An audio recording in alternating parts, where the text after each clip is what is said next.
இந்த தேதிகளில் பிறந்தவர்கள் முன் ஜென்ம பாவங்களை சுமந்து கொண்டு பிறந்தவர்களா? உங்களிடம் பிறந்த தேதி இருக்கா? அப்போ இந்த வீடியோ உங்களுக்கு தான் முழுமையாக பார்க்கவும். மறக்காம நமது சேனலை சப்ஸ்கிரைப் பண்ணுங்க. நீங்க சப்ஸ்கிரைப் பண்ற மூலம் எங்களுக்கு ஒரு மோட்டிவேட் இருக்கும். கூடவே பெல் பட்டனை பிரஸ் பண்ணுங்க. இந்த வீடியோ பிடித்திருந்தால் லைக் பண்ணுங்க, ஷேர் பண்ணுங்க. எண் கணிதத்தின்படி சில தேதிகளில் பிறந்தவர்கள் முன் ஜென்ம பாவங்களை சுமந்து கொண்டு பிறப்பதாக கூறப்படுகிறது. அது குறித்து இந்த பதிவில் விரிவாக பார்க்கலாம். ஜோதிடத்தில் எண் கணிதம் ஒரு முக்கிய அங்கமாகும். ஒருவரின் பிறந்த தேதியை வைத்தே அவரது குணாதிசயங்கள், வாழ்க்கை முறைகள், எதிர்கால வாழ்க்கை ஆகியவற்றை கணிக்க முடியும். எண் கணிதத்தின்படி குறிப்பிட்ட சில தேதிகளில் பிறந்தவர்கள் முந்தைய பிறவியின் கர்ம வினைகளை இந்த ஜென்மத்தில் சுமந்து கொண்டு பிறக்கிறார்கள் என்று நம்பப்படுகிறது. எந்த மாதத்தில் பிறந்திருந்தாலும் உங்களுடைய பிறந்த தேதி கீழே உள்ள எண்களை கொண்டிருந்தால் நீங்கள் கர்ம வினையின் தாக்கத்தை அதிகம் கொண்டிருக்கிறீர்கள் என்று அர்த்தம்.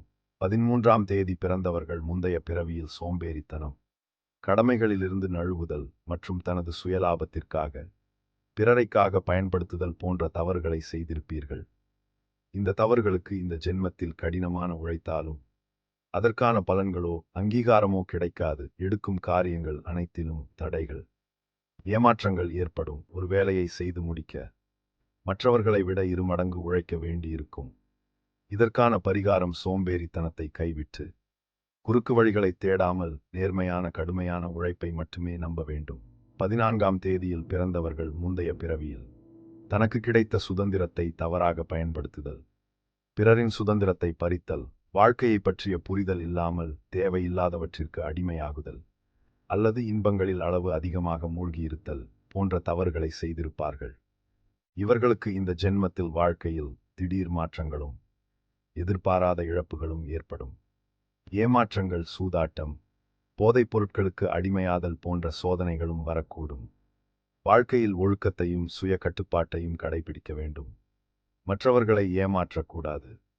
அதுவே இந்த ஜென்மத்தில் நீங்கள் செய்யும் பரிகாரமாகும்.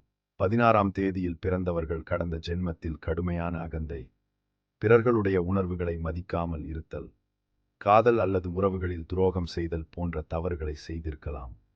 அவர்களுக்கு இந்த ஜென்மத்தில் அன்பு, நட்பு அல்லது திருமண வாழ்க்கையில் பெரும் சவால்கள் காத்திருக்கும். இவர்களுடைய அகந்தையை உடைக்கும் விதமாக மிக உயர்வாக நினைக்கும் ஒரு விஷயம், பணம், பதவி அல்லது உறவு திடீரென சிதைந்து போகலாம். ஆணவத்தை தவிர்த்து பிறரிடம் அன்பாகவும் பணிவாகவும் நடந்து கொள்ள வேண்டும். ஆன்மீகத்தில் ஈடுபாடு கொள்வது கர்ம வினைகளை குறைக்க உதவும். 19ஆம் தேதியில் பிறந்தவர்கள் முற்பிறவியில் அதிகாரத்தை தவறாக பயன்படுத்துதல், தன் சுய லாபத்திற்காக பிறரை அடக்கி ஆளுதல் மற்றும் சுயநலம் அதிகம் கொண்டிருந்திருப்பார்கள். இவர்கள் வாழ்க்கையில் பல கட்டங்களில் முற்றிலும் தனித்து விடப்பட்டதாக உணர்வார்கள். இவர்களுக்கு பிறரிடம் உதவி கேட்க தயக்கமாக இருக்கும். அப்படியே கேட்டாலும் உதவி கிடைக்காது. தங்களின் பிரச்சனைகளை தாங்களே தனியாக போராடி தீர்க்க வேண்டியிருக்கலாம். இதற்கான பரிகாரம் சுயநலத்தை கைவிட வேண்டும். பிறருக்கு கைமாறு கருதாமல் உதவி செய்ய வேண்டும். மற்றவர்களின் கருத்துக்களுக்கு மதிப்பளிக்க வேண்டும். முக்கிய குறிப்பு: எண் கணிதத்தில் கர்ம வினை எண்கள் என்பது உங்களை பயமுறுத்துவதற்கு அல்ல, மாறாக உங்களின் பலவீனம் என்பதை சுட்டிக்காட்டி அதை சரி செய்து திருத்துவதற்கான வழிகாட்டி மட்டுமே. இந்த தேதிகளில் பிறந்தவர்கள் தங்கள் தவறுகளை திருத்திக் கொண்டு பிறருக்கு உதவியாக வாழும் பொழுது கர்ம வினைகளின் தாக்கம் படிப்படியாக குறைந்து நற்பலன்கள் தேடி வரும்.